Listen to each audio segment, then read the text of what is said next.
아, 인생을 살아가면서 참 배움이라는 건 참 중요한 것 같아요. 배움이라는 것은. 배우지 않으면 할 수 없는 것들이 참 많기 때문에 그렇습니다. 시간이 지난다고 해서 자연스럽게 습득되는 것이 아니죠. 우리가 땅을 보면 가만히 내버려 두면 곡식이 맺히는 게 아니라 잡초가 맺혀지게 되죠. 곡식이 맺어지려면 여러분 땀을 흘리고 수고를 해야 됩니다. 우리의 삶도 또 우리의 마음도 마찬가지인 것 같아요. 가만히 방치해두면 아무것도 나지 않는 게 아니라 오히려 우리가 먹을 수 없는 왜곡된 잡초들과 쓴뿌리가 나는 것이 죄악된 본성을 타고 있는 우리 인간의 모습이라고 생각이 돼요. 그렇기 때문에 우리는 늘 끊임없이 배우면서, 특별히 하나님의 말씀을 배워가면서 우리가 마땅히 붙들어야 될 것이 무엇인지를 추구하면서 살아가는 것은 참 중요하다고 생각이 됩니다. 그럼 배움도 참 중요하지만 또 어떤 것을 배우느냐도 참 중요해요. 무엇을, 어떤 것을 배우느냐, 또 어떻게 배우느냐도 참 중요한 것 같습니다. 한 2주 전인가요? 제가 물건을 사기 위해서 횡단보도를 이렇게 기다리고 있는데 초등학교 한 2명, 초등학교 2학년 정도 되는 보이는 이 2명의 여자아이가 이 대화를 하고 있어요. 아이들이 까랑까랑한 목소리로 얘기하다 보니까 제 귀에 다 들리더라고요. 이 아이 중에 한 명이 이렇게 얘기하는 거예요. 언니, 물이 영어로 뭐야? 그러니까 워터 이렇게 얘기하는 거죠. 그렇지. 분명히 물은 워터잖아. 근데 우리 동생은 물이 뭐라고 그러는 줄 알아? 뭐라고 하는데? 물은 셀프래. 셀프. 아니야. 아무리 물은 워터야라고 가르쳐줘도 아니다. 물은 셀프라. 물은 셀프. 얘가 얼마나 이렇게 누가 처음부터 영어로 물이 뭔지 가르쳐주는 것은 아니잖아요. 그러니까 가는 곳마다 물은 셀프입니다. 물은 셀프입니다고 하니까 아이 머릿속에 물은 셀프구나 라고 생각을 한 거예요. 아무리 누나가 좋은 지식, 올바른 지식을 가르쳐 주려고 해도 이미 이 아이 속에, 머릿속에는 이 셀프라는 것이 너무나 이렇게 뿌리박혀 있다 보니까 그러면서 이 아이에게 물이 워터라는 게 들어가려면 좀 시간이 좀 걸리겠구나. 자기의 강력한 부인과 더불어서 자기가 알고 있는 이 지식이 왜곡되었다는 것을 알아야 되는, 깨달아지는 그 과정이 필요하기 때문에 그러죠. 이런 게 우리 안에도 있지 않나 싶어요. 그만큼 무엇을 배우는 것도 중요한데 어떤 것들을 배우는 것도 참 중요합니다. 우리는 성경을 통해서 이 땅에서 배울 수 없는 진리에 대해서 배웁니다. 특별히 성경은 모든 사람은 인생의 마지막에 하나님 앞에 서게 되는 날이 온다라는 사실을 가르쳐주죠. 여러분, 하나님 앞에 서게 된다라는 이 메시지가 여러분들에게는 어떤 의미로 다가옵니까? 내가 하나님 앞에 서게 될 날이 온다. 치열하게 뭔가를 이 땅에서 얻기 위해서 살아가고 있는 우리에게 이 메시지는요, 그래, 내가 어떻게 살아야 되고 무엇을 추구하면서 살아야 되는지, 내가 아둥바둥 인생 앞에서 좀 더 누리기 위해서 살아가는 우리 인생 가운데 참 겸손함과 진지함과 더불어서 마지막 내가 그분 앞에 설 때 어떤 모습으로 써야 되는지를 생각하게 하고 그 방향성을 추구하게 만들어주는 그 강력한 동기부여가 이 말씀 안에 담겨져 있다고 생각을 해요. 뿐만 아니라 성경은 우리가 지금껏 데살로니가 전서를 통해서 배워왔듯이 저와 여러분들이 믿고 있는 예수, 우리 안에 있는 예수가 얼마나 소중한 가치가 있는지 말해주고 또 일깨워줍니다. 이 땅을 살아가는 성도들에게 우리가 추구하는 하나님의 나라가 얼마나 아름다운지 그것 역시 우리에게 가르쳐주죠. 성령님은 바울을 통해서 데살로니가 교회 성도들에게 복음을 전하게 하셨고 그들이 예수를 믿어서 하나님께 속한 자들이 되도록 하셨습니다. 예수를 믿는 그날부터 그들의 인생 가운데 참 좋은 일들만 일어난 것이 아니라 내외적으로 여러 크고 작은 갈등이 그의 삶 가운데 찾아왔습니다. 예수를 믿어도 우리 인생 가운데 어려움이 올 수 있고요. 사고가 올 수 있어요. 근데 우리가 처음 예수를 믿게 되면 아무런 문제가 없다라는 또 모든 문제가 해결될 거라는 그런 잘못된 복음을 듣고 신앙생활을 하다 보면 뜻하지 않게 우리 인생의 죽음의 위협이나 또 혼란스러운 교훈들이 우리를 불현듯 찾아올 때 하나님을 향한 우리 믿음이 흔들릴 수 있거든요. 역시 예수를 믿었는데 우리의 삶이 더 이렇게 풍성해지고 더 부유해지면 좋겠지만 그러지 않을 때 나는 종교가 안 맞나? 나는 다른 종교가 더 맞나? 이 집안에 종교가 하나여야 되는데 종교가 뿔뿔이 흩어져 있어서 그러나? 라고 하는 생각들이 불현듯 찾아올 수 있지 않겠습니까? 데살로니가 교회 성도들도 마찬가지죠. 이들이 처음 바울을 통해서 복음을 들은 이후에 더 나은 삶, 더 안락하고 편안한 삶이 주어진 것이 아니라 같은 동족으로부터 수많은 위협들이 찾아왔다라는 거죠. 그리고 교회 안에도 왜곡된 교훈들이 난무했어요. 그렇다면 우리 같으면 다시 전의 모습으로 신앙이 없었던 예수를 믿기 이전의 모습으로 돌아갈 법도 하잖아요. 여러분 데살로니가 교회 성도들이 믿음을 끝까지 지켰다라고 이야기를 합니다. 재림의 메시지에 대한 오해가 있긴 있었지만 그들은 여전히 하나님의 나라를 소망하면서 살고 있었어요. 어쩌면 그들의 삶이 더 힘들수록 하나님 나라에 대한 소망이 그 갈망이 더 강해졌을지도 모르겠습니다. 주위를 둘러보면 달라진 게 아무것도 없어요. 크게 웃을 일도 감사할 일도 없어 보입니다. 하지만 데살로니가 교회 성도들과 함께 계시고 그들 안에 계신 예수, 구원 예수가 얼마나 귀하고 아름다운지 하나님은 성도들을 섬기는 리더십들을 통해서 보여주고자 했어요. 그래서 우리가 믿고 있는 예수가 우리가 겪고 있는 슬픈 일들보다 더 나를 웃게 하고 감사하게 한다라는 것을 성도들이 깨닫기를 원했던 것입니다. 보통 우리가 이제 반지를 많이 차고 다니시는 분들이 계세요. 중앙에 부모님으로부터 물려받은 커다란 다이아가 박혀있는 금반지가 있었어요. 부모님한테 물려받았는데 설마 그 반지가 진품이라고 생각했겠습니까? 늘 차고 다녔지만 차고 그리고 끼고 다닌 이후에 돌아오면 자기 방에 있던 작은 이 박스에 이렇게 처박아 두기 일쑤였어요. 그런데 진품 아니면 좀 짝퉁이라도 좀 이렇게 필요할 때가 있지 않습니까? 친구들 모임에 손가락이 허전해서 이 반지를 끼고 친구들을 만났는데 그 중에 하필이면 친구 중에 한 명이 보석, 금, 감정하는 친구가 있었던 거죠. 그래서 손가락에 끼고 있는 이 반지를 딱 보더니 이것이 진품인 걸 알아본 겁니다. 야, 너 이거 어디서 났어? 우리 엄마가 하니까 준 건데 부끄러운 거죠. 가짜인 거 알아봤나? 들켰나? 근데 이거 잠깐 줘봐봐. 라고 해서 하루만 빌려줘봐라고 내가 감정해볼게. 근데 이게 진짜인 거예요. 그리고 이 다이아는 세계에서 한두 개밖에 없는 아주 희귀한 다이아고 테두리를 두르고 있는 금은 진짜였던 거예요. 이 반지를 받아들고 온 이분의 태도가 어떻게 바뀌었을 것 같습니까? 그냥 똑같이 박스로 던졌을까요? 그렇지 않죠? 저는 박스에다 던집니다. 이렇게 용감하게 말씀하시는 분들은 돌봐줘야 됩니다. 돌봐줘야 됩니다. 얼마나 보면은 이게 흐뭇하겠어요. 보고만 있어도. 그렇잖아요. 근데 여러분, 달라진 건 아무것도 없잖아. 내가 이게 가짜인 줄 알았는데 진품이라는 사실을 알게 된 것밖에 달라진 건 없거든요. 그 이후에 이 사람이 똑같이 반지를 바라볼 때 혼자 웃고 혼자 즐거워하고 혼자 흐뭇해하는 거 여러분 상상이 충분히 되지 않습니까? 어쩌면 예수를 믿는다고 할 때 그 사람의 신앙의 성숙도는 내 안에 있는 예수의 가치를 얼마나 알고 있느냐 혹은 그 가치를 모른 채 살아가는 자에서 차이가 난다고 봐요. 그렇기 때문에 하나님은 저와 같은 목회자들을 통해서 수많은 믿음의 사람들을 통해서 여러분 안에 있는 예수가 얼마나 소중하고 가치가 있는지를 지속적으로 가르치겠다고 말씀을 하십니다. 방금 언급했던 그 진품을 알아보는 그 친구의 역할을 하나님이 목회자에게 맡기셨다라는 거예요. 당신 안에 있는 예수가 진품이에요.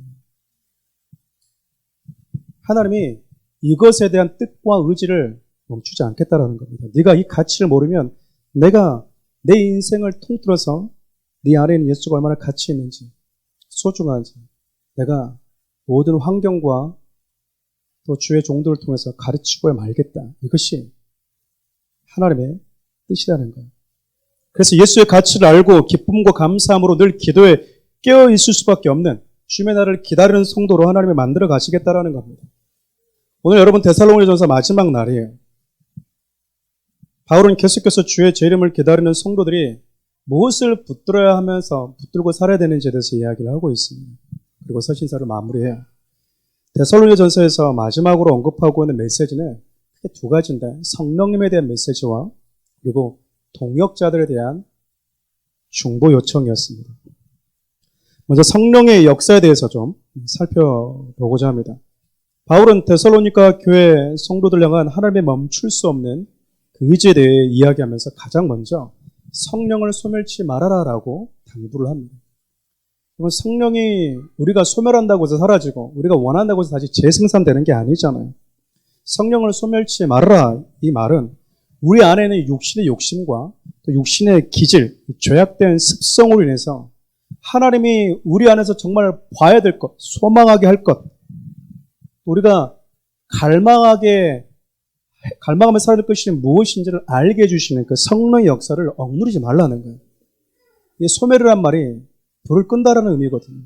우리 안에서 일하시는 성령의 활동을 가볍게 여기거나 무시하거나 억누르지 말아라 그 말입니다. 성령님은 사도행전 2장에 보면 오순절 사건 이후에 모든 믿는 자들 내면으로 들어오시게 됩니다. 성령 세례라고 하죠. 그분이 우리 내면에 내재하신 첫 번째 사건입니다. 그 사건을 시작으로 예수 믿는 모든 자들 내면에 성령님이 들어오시게 됩니다. 성령의 충만함을 받은 성도들이 했던 모든 일들은 가는 곳마다 복음을 전했고요. 그리고 교회를 세우는 일을 했습니다. 예수를 만나다 보니 그 예수가 진리이고 그 예수를 통해서 하나님이 우리 인간을 창조했을 때 어떤 모습으로 창조했는지가 보이게 되고 그 예수가 죽음을 통해서 범죄한 인간은 죽을 수밖에 없었다는 사실을 알게 되고 그 예수가 부활하면서 예수 안에 있는 자들은 다시 죽음의 권세를 이기는 자로 회복된다라는 이 복음을 가는 곳마다 전했다는 거예요. 성령님은 이렇게 외적인 사역뿐만 아니라 당신을 믿는 성도들의 그 개개인의 내면의 사역도 행하십니다. 그렇기 때문에 성령님께서 저와 여러분들 내면에서 어떠한 일들을 행하시는지 좀 살펴보겠습니다. 첫 번째로 여러분, 성령님은 예언의 말씀을 붙들게 하십니다. 19절부터 20절 말씀을 함께 읽겠습니다. 성령을 소멸하지 말며 예언을 멸시하지 말고. 보통 우리는 예언의 말씀, 예언 그러면 미래의 사건을 알려주는 것 이렇게 생각을 합니다. 물론 예언에는 이러한 속성이 있습니다. 그러나 성경에 말하는 예언은 하나님의 말씀 그 자체예요. 성경보다 더 완벽하고 충분한 예언의 말씀은 없기 때문에 그렇습니다. 여러분들이 이제 좀 왜곡된 은사를 가지고 있는 분들이 예언해 준다고 가보면 잘못된 예언을 받고 오신 분들이 참 많아요. 그리고 우리가 물어보러 가는 것은 대부분 내가 이런 삶이 있는데 하나님이 기뻐하시는 삶이 무엇일까요? 라고 물어보기보다는 우리 남편 이번에 땅 샀는데 어디에다가 땅을 사야 될지 좀 하나님께 물어봐 주십시오. 건물을 하나 사려고 하는데 어떤 건물이 나왔겠습니까? 이번에 우리 아들은 서울대를 가겠습니까? 점쟁이한테 물어보듯이 우리가 하나님께 묻는다라는 거예요. 그러면 어설프게 주특기가 예언의 은사라고 말씀하시는 분들이 신령한 태도를 가지고 신령한 이 퍼포먼스를 행하면서 하나님이 당신에게 이 땅을 사라고 합니다.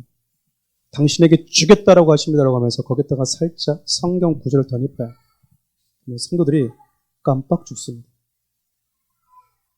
그리고 호주머니를 두둑하게 채웁니다. 다음에 또 와? 또 오라는 거예요. 여러분, 예언은요, 진리의 말씀에 근거하게 되어 있습니다.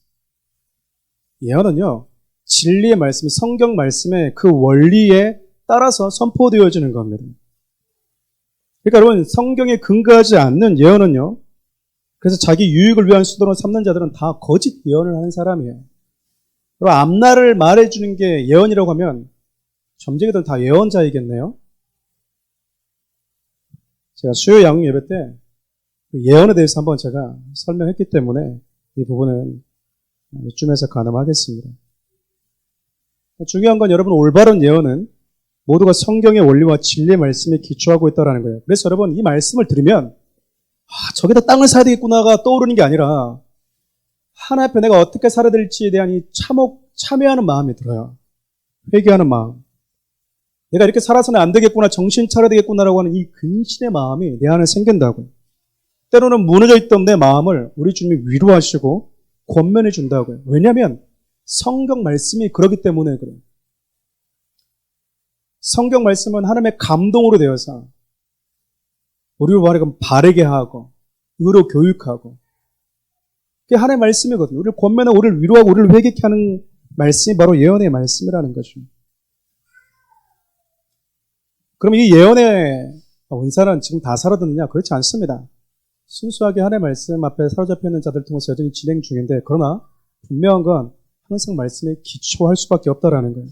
그래서 성령님이 우리 안에 사용하시는 두 번째 역사가 성도들이 붙들어들 것이 무엇인지 분별하게 해준다라는 거예요. 우리 21절부터 22절 말씀 함께 읽겠습니다. 범사해하려 좋은 것을 취하고 악은 어떤 모양이라도 버리라. 범사해하려 좋은 것을 취하라, 이 말은 여러분 무엇이든지 시험해보고 검증해보라, 그 말이에요. 꼼꼼히 따져보고 말씀이라는 이 거울, 앵글에다 비춰봐서 이것이 과연 옳은 것인지, 내가 붙들어들 것인지, 아니면 과감하게 버려야 될 것인지 분별하라는 거예요. 여러분, 이런 영적 분별력은 주님이 가까워 올수록 모든 성도들에게 아마 요구되어지는 소중한 신앙의 한 부분이기도 합니다. 왜냐하면 주님 날에 가까우면서 사단들도 자기 날이 얼마 남지 않았다라는 것을 알고 성도들을 미혹하고 유혹할 것이기 때문에 그래요. 수많은 비진리들을 가지고 성도들의 영혼을 사냥한다, 그 말이죠. 우리 주위에 있는 수많은 이단들이 무신론자들, 예수 안 믿는 자들에게서 사냥하는 것이 아니라 예수를 믿고 있다고 하는 성도들로부터 빼왔다는 것은 그만큼 우리가 영적 분별력이 강하지 못하다라는 반증이 아니겠습니까? 예수님은 그래서 마지막 날에 되면 이렇게 우리의 믿음에 대해서 미혹하는 자들이 많이 나타날 것이다라고 이미 예고하셨었어요. 마태복음 24장 3절부터 5절 말씀 함께 읽겠습니다.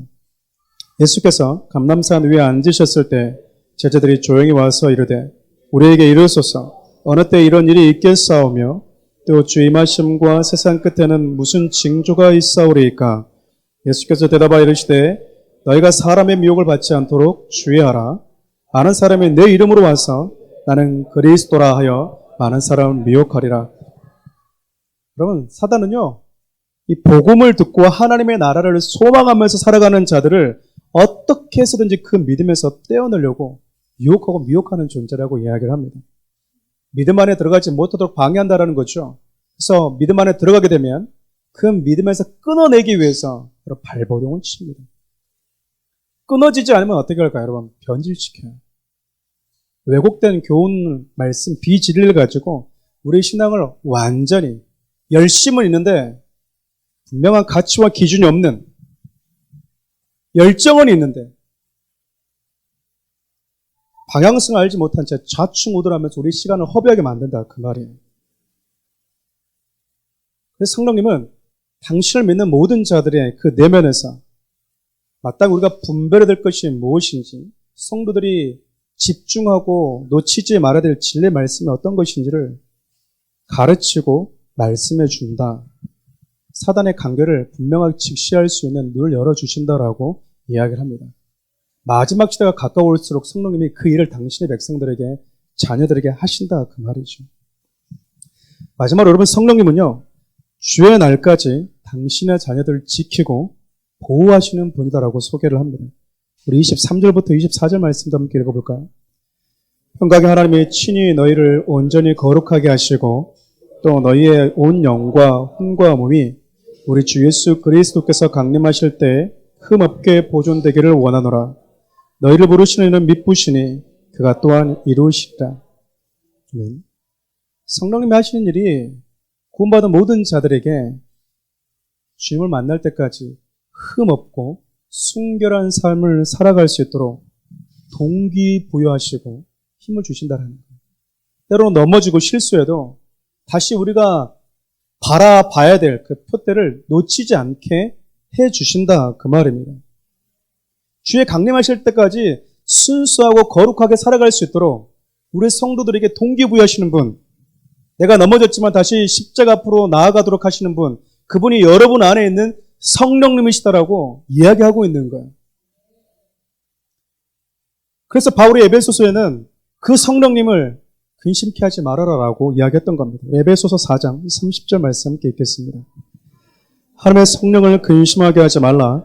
그 안에서 너희가 구원의 날까지 인침을 받았느니라. 여러분, 우리가 구원받았다는 것을 보증해 주시는 분이 바로 성령님이십니다. 성령님의 보증 때문에 이분 우리 구원에 더 보증을 써줬다 그 말이에요. 이 하나님께서.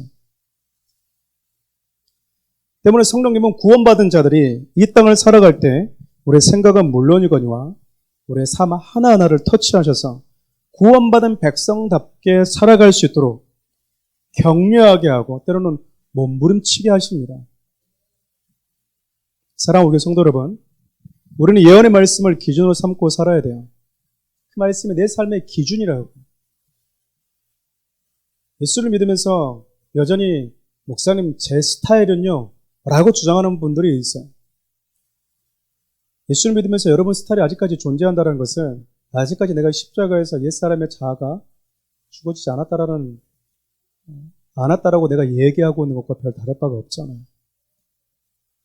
우리가 예수를 믿고 있다. 우리가 하나님의 말씀을 기준으로 붙들고 살아간다 그 말은 내 스타일이 아니라 예수 그리스도의 성향, 그분의 스타일을 담겠다, 추구하겠다라는 의미이기도 합니다. 그래서 그 말씀이 기준이 되어서 내가 붙들어야 될 말씀이 무엇인지 여러분 분별하게 하시는 거예요. 그분을 누구시라고요? 그분이 우리 안에 계신 성령님이십니다. 우리 안에 계신 성령님께서 마지막 시대를 살아가는 성도들에게 내가 붙들어야 될 것, 내가 버려야 될 것, 때로는 저와 같은 목회자와 믿음의 사람들의 입을 통해서 지속적으로 말씀하고 가르치시는 것, 그래서 내 안에 멈추지 않는 거룩한 열정으로 일하시는 그 성령님에 대해서 너희들 무시하지 말고 억누르지 말아라. 자유롭게 그분이 너희들 안에서 너희 삶 가운데 일하실 수 있도록 하라 라고 이야기하는 거예요. 성령님은 인격적인 분이십니다. 우리가 마음을 열지 않으면 우리의 마음을 부시고 들어오는 분이 아니세요. 여러분, 문을 잠갔는데 문 깨부시고 들어오는 존재는 누굽니까? 도둑이에요, 도둑. 도둑은 여러분 문이 잠겼으면 열쇠로 열고 들어와요. 성령님은요 계속 두드립니다. 열어줄 수밖에 없을 정도로 하나님의 사랑을 쏟아부어 주시죠. 기다리신다 그 말이에요. 그분이. 그렇다면 여러분 그 성령님의 그 두드림을 오늘 안 하면 내일 하나면 또 두드리시겠지.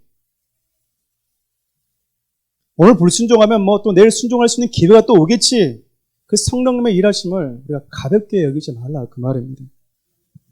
오늘 뭐 안 되면 뭐 또 내일 뭐 하면 되지 않겠는가 라고 하는 것은 여러분 내 안에 성령님을 근심케 하는 행위와 똑같습니다.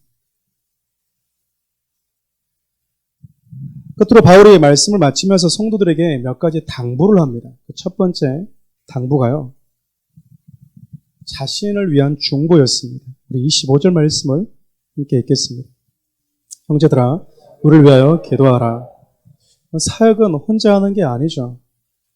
바울은 여러 면에서 탁월함을 가지고 있었습니다. 누군가가 바울 곁에서 내가 당신의 힘이 되어주겠습니다 라고 용감하게 말할 수 있는 사람이 있을까 싶을 정도로 바울은 여러분 혼자 뭐든지 잘해낼 수 있는 사람 같아요. 그럼에도 불구하고 바울이 성도들에게 자기를 위한 또 함께하는 동역자들을 위한 중보를 요청하고 있다 그 말이죠. 제가 참 못하는 것 중에 하나가 성도들에게 기도 부탁을 잘 못합니다. 성도들은 목사님 제가 이게 아픕니다 라고 얘기하면 언제든지 우리가 또 기도하잖아요. 목회장 참 아프다는 얘기도 참 하기 쉽지가 않습니다. 제가 곧 휴가를 가는데 언제 휴가 간다는 얘기도 한 주 전에 얘기하려고 합니다.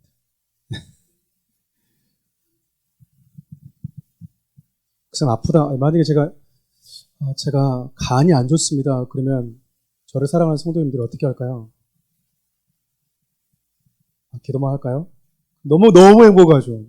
근데 제 마음속에 간이 아프다 그러면 무슨 간이 안 좋아? 간 때문이야. 간 때문에 또 뭐 약 사오려나? 이게 그 말은 아닌데. 한 달 전부터 제가 어디로 이제 휴가를 갑니다.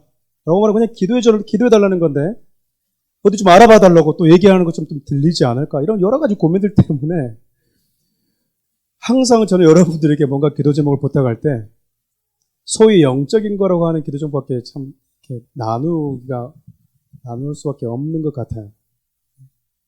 여러분 저를 위해서 기도해 주셨으면 하는 게 한 가지가 있습니다. 그게 뭐냐면, 자, 거침없이 복음을 전하고 주님 부르시는 그날까지 변질되지 않고 순수하게 목회하는 겁니다. 이를 위해서 하루에 1분 정도씩만 기도해 주십시오. 담임 목사를 위해서 1분도 기도 못하면 그럴 수도 있겠죠. 날 잡고 와가지고 1시간 기도하겠다 그런 거 말고 그냥 갑자기 그냥 제가 생각날 때 있지 않겠습니까? 비슷하게 생긴 사람이 지나가거나 그러면 그냥 일하다가 화장실에서 일 보다가 생각나면 그냥 그때 하나님 우리 목사님이 변질되지 않고 순수하기를 원한답니다. 그리고 주님 부르시는 그날까지 사람 눈치 보지 않고 있는 그대로 복음을 전하는 사람이 되기를 원한답니다. 그렇게 되게 해주십시오. 딱 2번만 반복하면 1분에 갑니다. 여러분 가장 이 빈수레가 요란하다고 먹구름이 지나가는데 비가 올 것 같은데 비가 안 오는 구름들이 있어요. 그게 뭐냐면 목사님 기도할게요. 기대했는데 기도 안 하고 지나가 버린 성도들. 정직한 중보자들이 되어 주십시오. 바울이 앞으로 나는 계속해서 그 복음을 전해야 된다라는 거예요. 나는 이 복음을 전해야 되고 근데 내 힘으로는 할 수 없다. 얘들 함께 기도해 줬으면 좋겠다. 그러니까 얘들이 기도가 너무나 필요합니다. 성도들에게 요청하고 있는 거예요.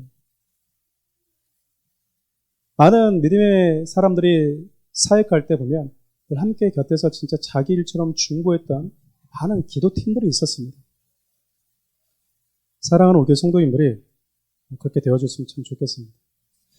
두 번째로 여러분, 바울이 성도의 거룩한 교제에 대해서 이야기를 합니다. 우리 26절입니다. 거룩하게 입맞춤으로 모든 형제에게 문안하라. 성도들이 하는 교제는 세상에서 하는 교제와 좀 다릅니다. 서로를 향해서 돌봐주고 넘어지면 일으켜주는, 보살펴주는 따뜻함이 있어요.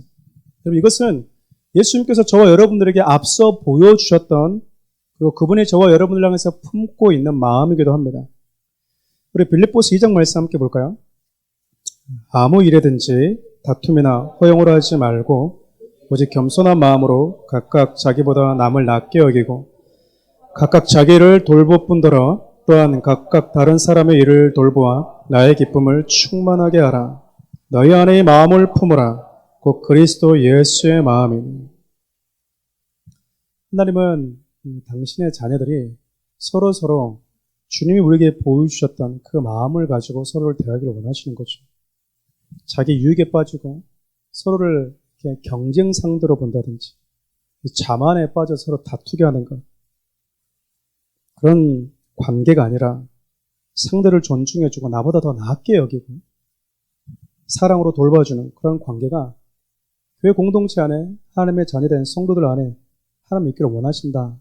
왜냐? 그것이 우리가 아버지라고 부르는 그분의 가장 큰 기쁨이기 때문에 그렇습니다.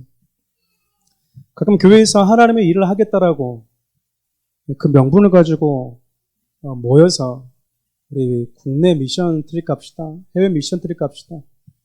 무슨 봉사 갑시다. 한 달 동안 기도합시다라고 모였는데 마음 상하고 서로 싸우는 이들이 얼마나 많은지 몰라요.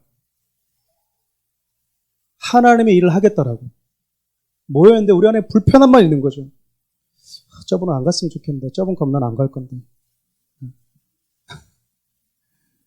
왜 여기서 하필 불편하게 선교를 저 사람이랑 같이 가야 되나? 이렇게 해야 된다 저렇게 해야 된다. 아니 이제 들어온 사람이 말을 듣지는 왜 안 따르고 막 그러냐고 또 싸우고. 교회끼리 서로 싸우고 성도끼리 서로 잘났다고 이게 맞다라고 싸우면서 하나님 일을 하는 걸 보면 하나님이 뭐라고 하실까요? 제가 얘기해 드릴까요?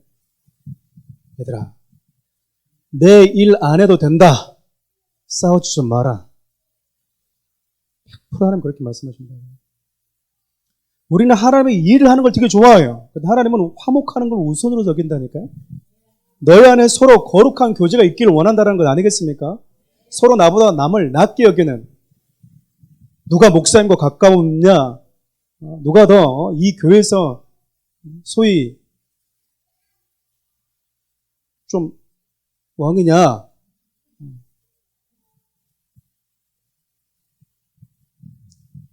그런 공동체는 여러분 거룩한 공동체가 아니에요.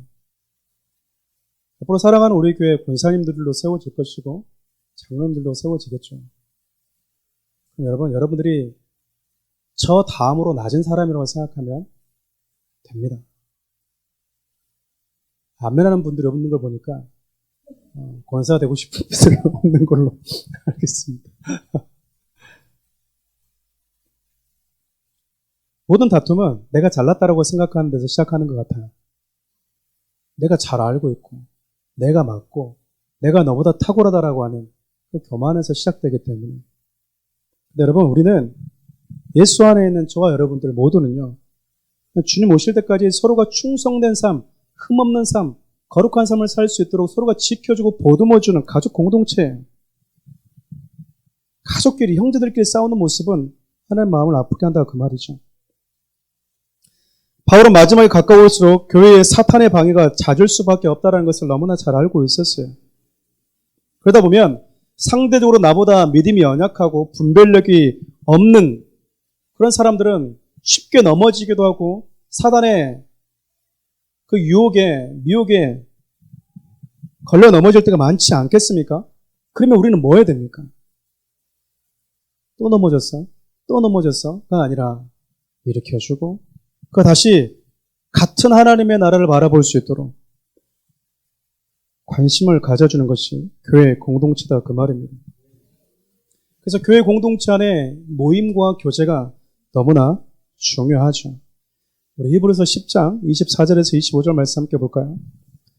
서로 돌아보아 사랑과 선행을 격려하며 모이기를 피하는 어떤 사람의 습관같이 하지 말고 오직 권하여 그날의 가까움을 볼수록 더욱 그리하자. 힘써 모여라. 근데 모여서 뭐하라? 서로 돌아봐줘라. 사랑으로, 선행으로 서로를 격려해 주어라. 그것이 믿음의 공동체가 가지고 있는 독특함이자 특별함이다 그 말입니다. 저는 사랑하는 우리 교회 모든 성도들이 이러한 공동체가 되기를 바라요. 서로 만나면 그 자체로 위로가 되고 격려가 되고 서로의 얼굴을 바라보면 내가 다시 몸부림쳐야 되겠다라고 하는 그 열망에 나오는 그런 만남. 전 사랑하는 우리 교회 성도들이 서로 바라볼 때 네가 있으니까 난 사랑하는 우리 교회 안 가고 싶어.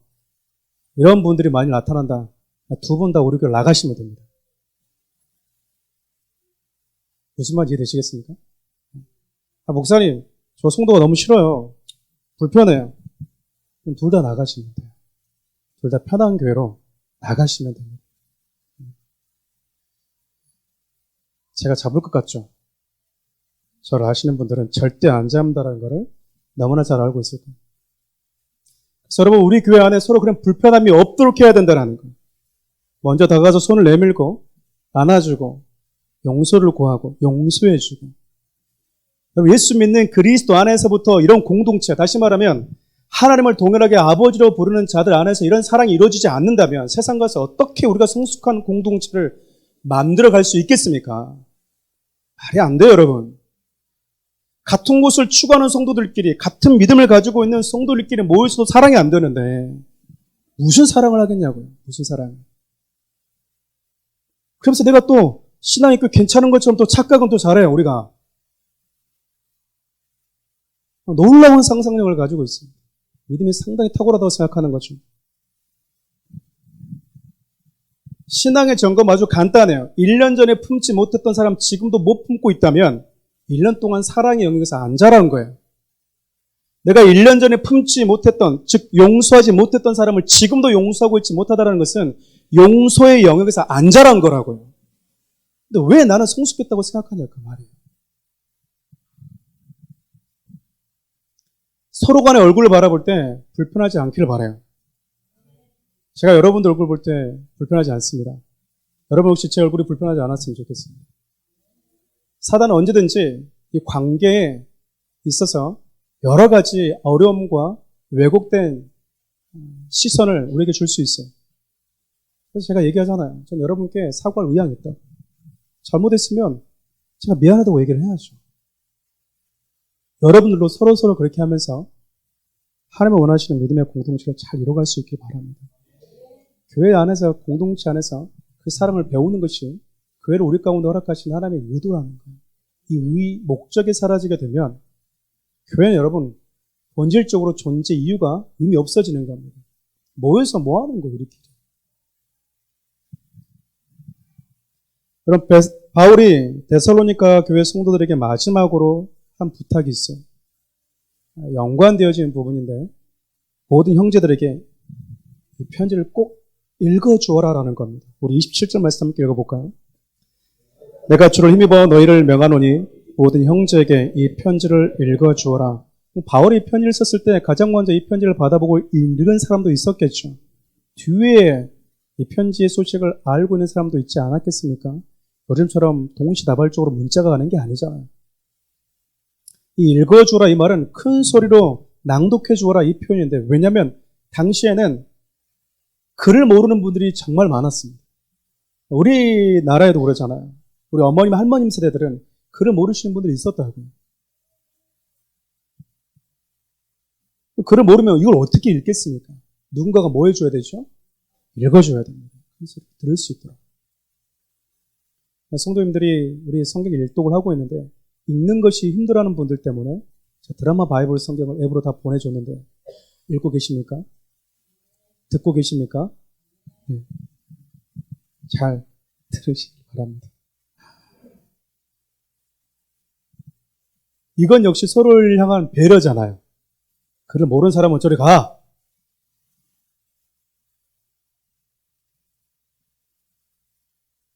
나만 알 거야. 이 놀라운 비밀을. 이런 이 욕심. 바울이 지금 마지막 이 데살로니가전서를 통해서 성도들에게 수많은 권면들을 하면서 이거를 꼭 성도들에게 다 들을 수 있도록 읽혀주어라. 배려인 거죠. 또한 여러분, 사랑하는 우리 성도들은 누가 되었든 이 말씀 앞에 겸손하셔야 돼요. 이런 얘기를 제가 참 많이 반복하지 않습니까? 우리 교회 성도들 가운데 가장 겸손하고 가장 하나님을 사랑해야 되는 사람은요, 가장 연장자여야 되는 거예요. 내가 주님을 만날 날이 상대적으로 어떤 성도들보다 조금 더 가까웠다고 하면 그분이 가장 겸손하셔야 되고요. 가장 하나님을 사랑하셔야 되는 거예요. 주님을 만날 날이 가까울수록 우리 신앙이 뜨거워야 되거든요. 근데 우리는 신앙을 성장한다고 하고 또 직분이 조금씩 우리에게 주어지면 꼭 그게 감투 있냐? 나는 예전에 다 했고 그 절차를 다 밟아와서 지금 이 자리에 왔으니까 나는 저 말씀을 안 들어도 돼 라고 생각하는 분들이 있다라는 거죠. 선주를 생각하는 순간 바로 넘어지는 겁니다. 사랑하는 우리 교회 성도들이 지속적으로 제가 양육을 요구하는 이유가 바로 여기에 있어요. 우리 교회는 제자훈련과 1:1 양육 제자훈련을 같이 받을 텐데 이 훈련이 끝나고 나면 반복해서 정기적으로 2년마다 혹은 1년마다 재교육을 합니다. 재교육을 받지 않으면 다시 처음부터 들어야 돼요. 처음부터, 새가족부터 다시 들으셔야 돼요. 여러분 늘 하나님의 말씀 앞에 부드럽고 겸손한 마음을 가질 수 있기를 바라요. 말씀을 정리할게요. 사랑하는 우리 성도 여러분, 우리 지금껏 우리는 어떤 상황에서도 수고를 멈추지 않고 믿음을 지켜온 데살로니가 교회 성도들에 대해서 한번 살펴봤습니다. 데살로니가 교회 성도들이 처음 복음을 들었을 때는 물론이거니와 지금도 여전히 하나님을 예배하는 대로 살아갈 수 있었던 것은 오늘 여러분들에게 제가 설명했던 것처럼 그들 안에는 성령님의 지속적이고 멈추지 않는 따뜻한 보살핌 때문이었어요. 그럼 바울이 지금 데살로니가 교회 성도들에게 이 편지를 쓰고 있을 때 그가 어떤 생각을 했을지 여러분 상상해 보실 수 있지 않겠습니까? 놀랍고 여러분 그 순간이 하루의 아침에 좀 꿈처럼 다가오지 않았을까요? 부푼 기대감을 가지고 복음을 두고 데살로니가로 들어갔습니다. 놀랍게 그들이 순식간에 짧은 시간 안에 복음을 듣고 예수님께 돌아오는 거예요. 얼마나 흥분되고 기분이 좋았겠습니까? 근데 그것도 잠시 목숨의 위협을 느끼고 사랑하는 이제 갓 복음 안에서 거듭난 성도들 뒤라고 떠나야만 했던 바울의 아픔과 참담함, 그게 이루 말할 수 있을까요? 그 괴로움과 떠나는 게 아니잖아요. 시간이 지날수록 언제 다시 돌아갈 줄 모르는 그 참혹한 현실 앞에 바울이 지금 이 편지를 쓸 수밖에 없었다고. 마치 저 여러분들처럼 우리 2주 뒤에 다시 만납니다 라는 기약은 있지만 그때는 언제 이런 기약이 있을지 지금 모르는 상태잖아요. 얼마나 불안했겠습니까? 다시 세상으로 돌아가 버리면. 그때 그 성도 약간 좀 요동하던데 잘 있으려나? 그는 그 리더십 역할을 잘 감당하고 있으려나? 편지를 쓰면서 애타는 마음으로 쓰지 않았겠습니까? 근데 여러분 바울이 마지막 이 글을 마치면서 그 안에 어떤 확신이 한 가지 들었어요. 데살로니가 교회 성도를 바라보면서 분명한 확신이 들었다라는 거죠. 그것은 내가 그들 곁에 있으나 없으나 그들을 보호하고 계시는 분이 계시구나. 그분이 바로 누구보다 다정하고 따뜻한 성령님이셨구나. 나는 그들 곁에 있어줄 수 없지만 어제 나는 죽음의 위협 때문에 잠시 데살로니가를 떠나왔지만 여전히 그들 곁에서 몸부림치게 하고 믿음을 붙들게 하고 그 믿음의 수고를 아끼지 않도록 동기부여하시면서 여전히 하나님의 나라를 꿈꾸게 하셨던 그분이 계셨구나. 그분이. 그래서 그들이 믿음의 수고를 멈추지 않고 있었구나. 왜곡된 삶이 있었지만 여전히 하나님의 나라를 꿈꾸고 있었구나. 데살로니가전서를 이렇게 마무리하면서 제가 참 오랫동안 리더로 섬겨왔고 또 부교육자의 자리에서 영혼들을 섬겨왔던 그 저의 과거의 모습들이 좀 떠오르더라고요. 처음 전도사 딱지를 달고 제가 교회를 섬겼을 때 나도 이제 하나님의 말씀을 전하는 자가 되었구나라고 하는 이 흥분 상태였죠. 그때 처음 만났던 이 중고등부 아이들, 그 대학부 아이들, 청년들, 그 장년부 성도들까지 그분들 얼굴이 한 분 한 분 스쳐 지나가더라고요. 참 많은 인들을 만났구나. 참 그분들께 내가 참 많은 사랑과 존경을 받아왔구나. 자연스러운 이별도 있었는데 제가 원치 않는 이별들도 있었거든요. 그때마다 여러분 제 안에 불안함이 있었어요. 걱정이 있었다고. 저 친구는 이제 누가 돌봐주지? 저 청년은, 저 성도님은 이제 누가 곁에서 권면해주고 가르쳐주지? 저 성도님은 정말 곁에서 조금만 잡아주면 참 신앙이 예쁘게 클 텐데. 이런 수많은 걱정과 생각들을 가지고 이별을 경험했던 시간들이 떠오르는 거예요, 저한테. 그러면서 한편으로 제가 편안하게 그들을 떠날 수 있었고 감사함으로 미련 없이 떠날 수 있었던 이유가 무엇이었을까 추억해보니까 바로 성령님 때문이었더라고요. 그때마다 성령님이 제 안에 이런 마음을 주셨거든요. 그래, 내가 이들을 사랑하는 것보다 성령님께서 이들을 더 사랑하신다. 내가 이들 곁에서 해줄 수 있는 것보다 성령님께서 이들 곁에서 더 큰 힘이 되어주실 것이다. 이 믿음이 저로 하여금 사랑하는 분들, 고마웠던 분들을 뒤로 하고 떠나게 만들었던 것 같아요. 바울 역시 마찬가지 아니었을까 싶습니다. 사랑했던 성도들, 믿음 안에 들어왔던 형제 지체들, 예수 그리스도의 복음을 듣고 그리스도 안에 산 가족이 된 자들, 근데 언제 다시 만날지 모르는 기약이 없는 성도들을 대할 때 그 안에도 동일한 부담감과 걱정이 있지 않았을까? 바울이 마지막 데살로니가 전서를 마치면서 이 말씀을 하면서 마무리를 하고 있어요. 마지막 구절 함께 읽어볼까요? 우리 주 예수 그리스도의 은혜가 너에게 있을지어다. 사랑하는 성도 여러분, 교회는 하나님의 것입니다. 교회 주인은 예수님이시고요, 교회는 성령님께서 세워가시고 경고케 하십니다. 가끔 연약하고 부족한 많은 저희 입을 통해서 들려지는 메시지를 가지고도 한 사람 한 사람의 믿음을 세워가는 성령님의 모습을 보면 여러분 참 감동해요. 저는 참 가방끈이 상대적으로 좀 짧거든요. 강남에 있는 목회자에 비하면 아마 제가 목회자 중에 삭발이 가장 낮을지도 모르겠습니다. 자랑도 아니지만. 그런데도 불구하고 하나님이 저를 통해서 권면의 말씀을 전달해 줄 때 그 말씀을 무겁게 받아들이고 순종하려고 하는 성도를 보면 참 마음이 뿌듯해요. 말씀 앞에서 성도들로 하여금 때로는 고민케 하고, 때로는 회개케 하고, 때로는 상황과 환경과 관계없이 기뻐하고 감사할 수 있는 용기를 주시고, 때로는 넘어져도 다시 일어나고자 하는 그 몸부림을 치게 하시는 분, 그분은 제가 아니라 여러분 안에 있는 성령님이시라는 거예요. 언제 어디서든지 변함없이 하나님을 예배하고 하나님의 자녀로 살아가게 하시는 성령님의 그 따뜻한 보살핌과 은혜 때문에, 그리스도 안에 있는 그 은혜 때문에 저 여러분들 지금 여기까지 믿음을 지키고 살아올 수 있었다, 그 말이죠. 저 역시 그런 성도들의 연약한 믿음을 볼 때 안타깝고 어떻게 해줘야 될지 참 고민이 많이 될 때가 있습니다. 제가 대신 믿음의 싸움을 대신 해줄 수 없기 때문에 걱정스럽고, 저러다가 믿음을 버리면 어쩌나 라는 염려가 될 때가 있어요. 여러분, 이런 수많은 여정을 통해서 반복되는 사역의 여정을 통해서 하나님이 제게 가르쳐 주신 것이 바로 성령 하나님의 따뜻한 보살핌이 존재한다는 겁니다.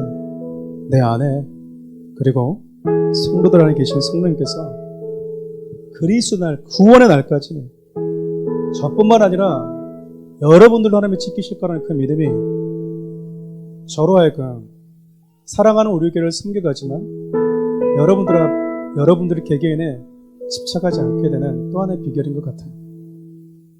사랑하는 우리 성도 여러분, 성령님을 의지합시다. 주님이 다시 오시는 그날까지 성도들이 어떻게 살아야 되는지를 늘 가르치시는 그 성령의 역사를 제한하지 맙시다. 늘 혼돈될 때마다 예언의 말씀, 진리의 말씀을 가지고 우리의 중심을 잡아주시는 그 성령 하나님의 메시지의 귀와 눈이 열려있길 바라요. 여러분 삶 가운데 주님 만날 그날까지 하나님 앞에 섰을 때 가장 후회 없는 삶을 살게 하실 그 따뜻한 성령님을 우리가 마음 다해서 이 찬양으로 좀 올려드렸으면 좋겠습니다. 그러니까 우리 찬양할 때도 이렇게 얘기했지만 우리 2주 뒤에 다시 보겠죠? 그럴 거라고 생각하고 우리 그 자리에 좀 일어서서 함께 말씀에 손을 얹고 여러분 안에 계시는 따스한 성령님을 찬양했으면 좋겠습니다. 따스한 성령님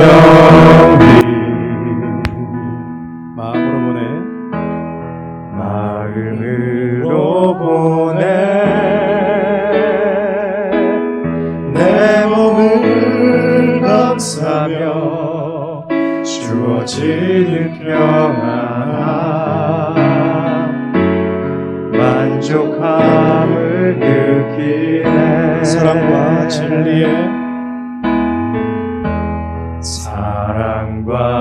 진리에 한 줄기 빛보내 내 몸을 감싸며 주어지는 평안함 그 사랑을 느끼네. 부르신 곳에서 나는 예배하네. 어떤 상황에도 나는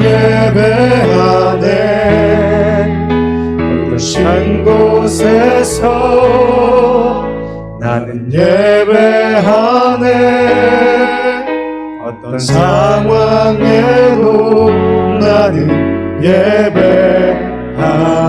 내가 걸어갈 때 길이 되고, 내가 걸어갈 때 길이 되고 살아갈 때 삶이 되니 그곳에서 예배하네.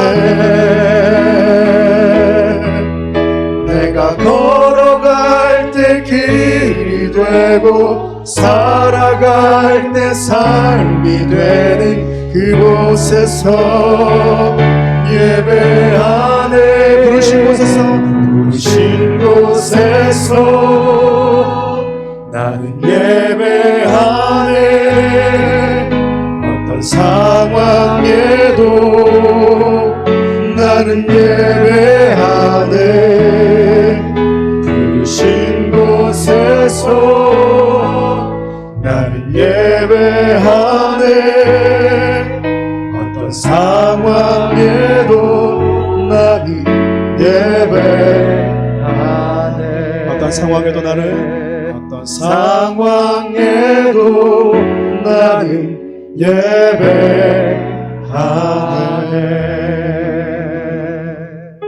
여러분 기도합시다. 여러분, 보이지 않는 바람이 지나갈 때 우리는 그 바람의 강도를 느껴요. 강한 바람이 지나갈 때 내 온몸을 휘어 감싸고 나의 의지와 상관없이 내 몸을 들썩이게 만드는 강한 바람을 우리가 만날 때도 있습니다. 여러분 안에 계시는 성령님이 여러분의 삶 가운데 자유롭게 운행하실 수 있도록 그분께 여러분의 삶을 내가 맡겼으면 좋겠어요. 때로 여러분 걱정되는 분들 많이 있지 않겠습니까? 아직 예수를 믿지 않는 내 가족 걱정되죠. 두고 왔던, 헤어졌던, 신앙을 케어를 해줄 수 없는 그 믿음의 상황 속에 있는 여러 어려움이 있는 지체도 있지 않겠습니까? 성령님께 의탁합시다. 왜냐하면 저와 여러분도 그분의 돌보심과 그분이 함께 하심으로 이곳까지 올 수 있었던 거거든요. 그들 안에 있는 성령님께서 그들로 하여금 몸부림치게 하시고 그들로 하여금 회개케 하시고 마땅히 바라봐야 될 것을 바라보게 하실 겁니다. 우리 지금 이렇게 한번 기도합시다. 여러분들이 마음속에 두고 있는 그 염려가 되는 그분들, 하나님, 그의 안에, 내 안에 계신 분, 그의 안에도 계신 성령님, 그가 예언의 말씀을 멸시하지 않고 그의 안에서 몸부림치게 하시고 소망케 하시는 성령님을 제한하지 않게 해달라고. 나는 떠나 있지만 주님은 그의 곁에서 그를 지켜달라고. 바울이 데살로니가 교회를 바라봤던 그 심정을 가지고 그를 위해서 기도했으면 좋겠습니다.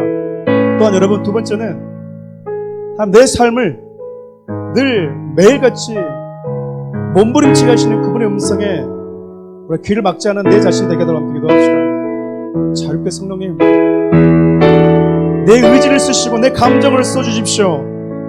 주님이 눈물을 흘리기를 원하시는 곳에 눈물을 흘리고, 주님이 두 손과 두 발이 되어지기를 원하는 그곳에 기꺼이 내 손과 내 발을 내어내는 성령님께 사로잡힌 삶이 되게 하도록 함께 기도합시다. 우리 이 두 가지를 붙들고 우리 주님 한번 부르면서 나가겠습니다. 주여,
천하의 바울도 하나님 두려웠을 것이고 염려가 됐고 걱정스러웠을 겁니다. 그러나 그의 염려와 고민이 무색할 만큼 성령님은 그가 복음을 전했던 성도들 곁에 함께 계셨고 그들로 여전히 수고하게끔 하셨고 주의 재림이 언제 오냐라고 비아냥거리는 그 시대 속에서 여전히 하나님의 나라를 소망케 하셨습니다. 하나님, 우리도 마찬가지입니다. 내 안에 계신 성령님 때문에 한 번 더 참고 한 번 더 순종하고자 하는 그런 마음이 우리 가운데 있었던 거 아니겠습니까? 내 육신의 자아를 거스리면서까지 하나님의 말씀을 붙들게 하고 말씀을 분별케 하고 살아내게 하시는 성령님을 우리가 늘 기억하며 살아가게 도와주십시오. 우리 곁에 계신 예수 그리스도의 은혜와 우리의 삶을 온몸으로 감싸고 계시는 하나님의 크신 사랑과 우리 안에서 우리가 꿈꿔야 될 것, 바라봐야 될 것을 가르치시고 보게 하시는 성령님의 사랑이 사랑하는 우리 교회 모든 성도들 머리 위에, 이 나라 민족 위에 고통당하고 있는 이 땅의 수많은 연약한 인생들 위에 함께 하시기를 간절히 축원하옵나이다. 아멘.